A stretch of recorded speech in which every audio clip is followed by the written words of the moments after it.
சண்டைக்கோழி serial இன்றைக்கான எபிசோடில் என்னெல்லாம் நடக்க போகுதுன்னு பார்க்கலாம் வாங்க. அதுக்கு முன்னாடி என்னுடைய சேனலை நீங்கள் சப்ஸ்கிரைப் பண்ணலைன்னா மறக்காமல் சப்ஸ்கிரைப் பண்ணிக்கோங்க. எபிசோட் பயங்கர இன்ட்ரெஸ்டிங்காக போச்சு. வீடியோவை ஸ்கிப் பண்ணாமல் கேளுங்க. விக்ரம் ரொம்ப டென்ஷனாக விக்கி கிட்ட பேசிகிட்டு இருக்காங்க. பெருமாள் இதெல்லாம் பார்த்துட்டு இருக்காங்க. என்ன பாஸ், நாம் நின்றுட்டுருக்கோம், நம்மளை கண்டுக்காமல் ஃபோன் பேசிகிட்டு இருக்காரு அப்படின்னு யோசிச்சுக்கிட்டு பெருமாள் விக்ரம் கிட்ட பேசுகிறாங்க. பாஸ், என்ன பாஸ் நீங்கள் இவ்வளோ நேரமாக நான் நின்றுட்டுருக்கேன், என்னை கண்டுக்காமல் நீங்கள் பாட்டு ஃபோன் பேசிகிட்டு இருக்கீங்களே அப்படின்னு சொல்ல உடனே விக்ரம் ரொம்ப டென்ஷன் ஆகுறாங்க. என்னதான் உங்களோட பிரச்சனை, எதுக்கு இப்போ பாஸ் பாஸ்ன்னு சொல்லிட்டு இருக்கீங்க அப்படின்னு கேட்க, அப்போ பெருமாள் பாஸ், நீங்கள் எல்லாமே அங்கே கம்பெனியே ஸ்தம்பிச்சு போச்சு தெரியுமா, எதுவுமே நடக்கலை, எங்கே தான் போனீங்க, என்ன தான் ஆனீங்க, எங்கே தான் இருக்கீங்க, ஒன்றுமே புரியல, உங்களுக்கு என்ன தான் ஆச்சு, உங்கள் ஒய்ஃப் எப்படி இருக்காங்க, நல்லா இருக்காங்களா அப்படின்லாம் கேட்க விக்ரம் முழிச்சிட்டு இருக்காரு. யார் இவன், எதுக்காக நம்மளை பாஸ் பாஸ்ன்னு சொல்லிட்டு இருக்காங்க, கம்பெனின்னு சொல்கிறான், என்ன ஒன்றுமே புரியல அப்படின்னு யோசிச்சுக்கிட்டு திரும்பவும் பெருமாள் கேட்கறதுக்கெல்லாம் பதில் சொல்லாமல் விக்கி கிட்ட பேசிட்டு இருக்காங்க. விக்கி கிட்ட விக்ரம் சொல்கிறாங்க, அந்த கணேசன் சொல்கிறதா ஏதோ தப்பாக தெரியுது, அவன் பொய் சொல்கிறான் கண்டிப்பாக அப்படின்னு சொல்ல, அப்போ விக்கியும் ஆமாம் கண்டிப்பாக அவன் பொய் சொல்கிறான், ஆனால் நம்ம சொன்னால் நம்ப மாட்டாங்க அப்படின்னு சொல்கிறாங்க. இங்கே நமக்கு ஆதரவாக காவேரி மேடம் மட்டும்தான் பேசுகிறாங்க அப்படின்னு சொல்ல, அப்போ விக்ரம் பரவாயில்ல, அவங்களாவது நமக்கு ஃபேவராக பேசுகிறாங்களே அப்படின்னு சொல்லிட்டு இருக்காங்க. இன்னொரு பக்கம் மகா வேணிக்கு ஆறுதல் சொல்கிறாங்க, நீங்கள் கவலைப்படாதீங்கம்மா, கண்டிப்பாக காளிமுத்து பணத்தை எடுக்கல, நாம் நிரூபிக்கலாம், அதுக்கப்புறம் யாரெல்லாம் அவர் மேலே பழி போடுறாங்களோ அவங்களே சொல்லுவாங்க, அப்போவே நாங்கள் நினச்சோம் இவர் பணத்தை எடுத்திருக்க மாட்டார் அப்படின்னு சொல்லுவாங்க, நீங்கள் அதை நினச்சி கவலைப்படாதீங்க அப்படின்னு சொல்லிட்டு இருக்கா. விக்ரம் விக்கி கிட்ட நீ போயிட்டு முதல்ல ஃபோனை காவேரி மேடம் கிட்ட கொடு, நான் அவங்கக்கிட்ட பேசணும் அப்படின்னு சொல்கிறாங்க. விக்கியும் நேராக மகா கிட்ட ஃபோனை கொடுக்குறாங்க. விக்ரம் மகா கிட்ட சொல்கிறாங்க, மேடம் எனக்காக நீங்கள் ஒரு ஹெல்ப் பண்ணணும் அப்படின்னு சொல்ல, என்ன ஹெல்ப் சொல்லுங்க அப்படின்றாங்க. அந்த கணேசன் தான் எனக்கு என்னவோ பொய் சொல்கிற மாதிரி தெரியுது, ஆனால் நம்ம நேரடியாக அவர் பொய் சொல்கிறாரு அப்படின்னு சொன்னோன்னா கண்டிப்பாக யாருமே நம்ப மாட்டாங்க, அதை நாம் ஆதாரத்தோடு தான் நிரூபிக்கணும் அப்படின்னு சொல்கிறாங்க. அப்போ அதுக்கு நான் என்ன பண்ணணும் அப்படின்னு மகா கேட்க, விக்ரம் என்ன பண்ணலாம் அப்படின்னு மகா கிட்ட சொல்கிறாங்க.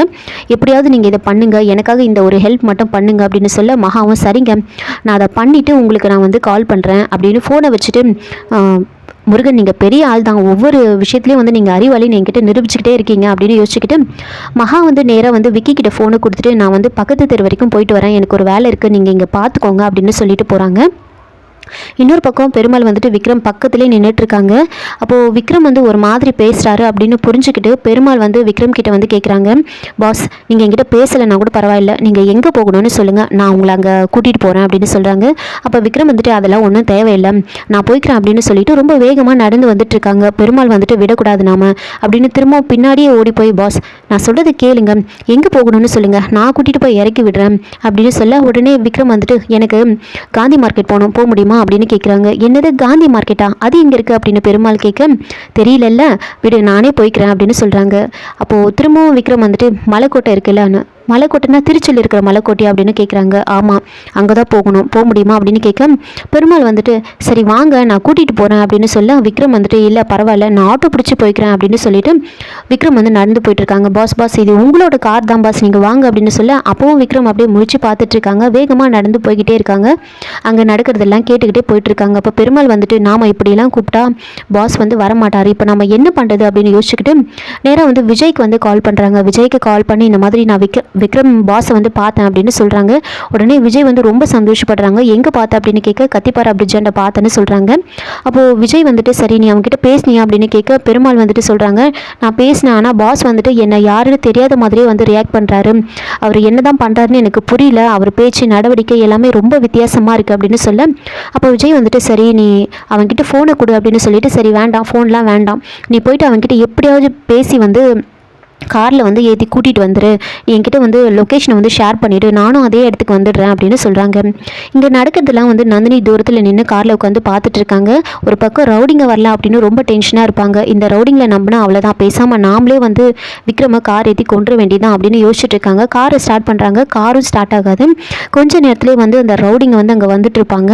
அந்த ரவுடிங்க நந்தினிக்கு கால் பண்ணுறாங்க, எங்கே தான் இருக்கீங்க அப்படின்னு கேட்க, நாங்கள் அந்த ஸ்ட்ரீட்டுக்கு வந்துட்டோம், விக்ரம் இப்போ தான் எங்கள் கண்ணு முன்னாடி வந்துட்டு இருக்கான் அப்படின்னு சொல்கிறாங்க. அப்போ நந்தினி சரி நீங்கள் அவனை அங்கேயே போட்டுருங்க அப்படின்னு சொல்ல, வேண்டாம் அங்கேயே போட வேண்டாம், நீங்கள் அவனை அங்கேருந்து காரில் ஏற்றி கூட்டிகிட்டு போயிடுங்க, வேறு ஒரு இடத்துக்கு கூட்டிகிட்டு போயிடுங்க, நான் அங்கே வரேன் அப்படின்னு சொல்கிறாங்க.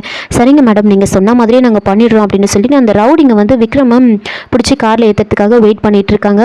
இன்னொரு பக்கம் மகா வந்துட்டு விக்ரம் சொன்ன மாதிரி பண்ணணும் அப்படின்றதுக்காக கணேசனோட ஃப்ரெண்டு சுபாஷோட வீட்டுக்கு போயிட்டு கணேசனை பற்றி விசாரிக்கிறாங்க. அந்த கணேசன் எப்படி அப்படின்னு சுபாஷோட அம்மா கிட்ட கேட்க அதுக்கு அவங்க அவனால தான் வந்து என் பிள்ளையே கெட்டு போயிட்டான், அவன் பணத்துக்காக என்ன வேணாலும் பண்ணுவான் அப்படின்னு சொல்கிறாங்க. சரி, இப்போ உங்கள் பையன் எங்கே இருக்கான் அப்படின்னு கேட்க இப்போ தான் அவன் கிட்டலாம் போகக்கூடாதுன்னு சொல்லி என் பையனை வந்து ரைஸ் மில்லில் வேலைக்கு சேர்த்து விட்டு வந்திருக்கேன் அப்படின்னு சொல்கிறாங்க. அதனால் மகா வந்து இந்த ரைஸ் மில்க்கு போகலான்னு யோசிச்சுட்டு இருக்காங்க. இன்னொரு பக்கம் சிவாவும் மூர்த்தியும் வந்து பேசிகிட்டு இருக்காங்க. நாம் சொன்ன மாதிரி எல்லாமே போயிட்டுருக்கு, நாம் இதோட விடக்கூடாது, காளிமுத்துக்கு எப்படியாவது தண்டனையை வாங்கி கொடுக்கணும் அப்படின்னு சொல்லிட்டு இருக்க. அப்போ மூர்த்தி வந்துட்டு எல்லாம் சரிதான், ஆனால் இன்னும் நாம் யாரை டார்கெட் வச்சோமோ அவங்க வரவே இல்லையே அப்படின்னு சொல்கிறாங்க. அப்போது காளிமுத்து வந்துட்டு அப்போது சிவா வந்துட்டு சொல்கிறாங்க, அவங்க அப்பாவுக்கு ஒன்றுனா கண்டிப்பாக அவன் வராமல் இருக்க மாட்டான், அவன் கண்டிப்பாக வருவான், ஆனால் இந்த காளிமுத்துக்கு நாம் தண்டனை வாங்கி கொடுத்தே ஆகணும், அந்த முருகனை வந்து தலைகுனிய வைக்கணும் அப்படின்னு பேசிகிட்டு இருக்காங்க. இன்னொரு பக்கம் வந்துட்டு பெருமாள் வந்துட்டு விக்ரம் கிட்ட காரை கொண்டு போய் நிறுத்திட்டு காரில் ஏற சொல்லிட்டு இருக்காங்க. விக்ரம் கூடவே வந்து பெருமாள் நடந்து வந்துட்டு இருக்காங்க. அந்த ரவுடிங்க வந்து விக்ரமோட கையை பிடிக்கிறாங்க. விக்ரம் ரொம்ப கோவமாக அந்த ரவுடிங்களை பார்த்துட்டு இருக்காங்க. இதோட இந்த எபிசோட வந்து முடிச்சிருக்காங்க. என்னோட ரிவ்யூ பிடிச்சிருந்தா லைக் பண்ணுங்கள், மறக்காமல் சப்ஸ்கிரைப் பண்ணுங்கள். தேங்க்யூ.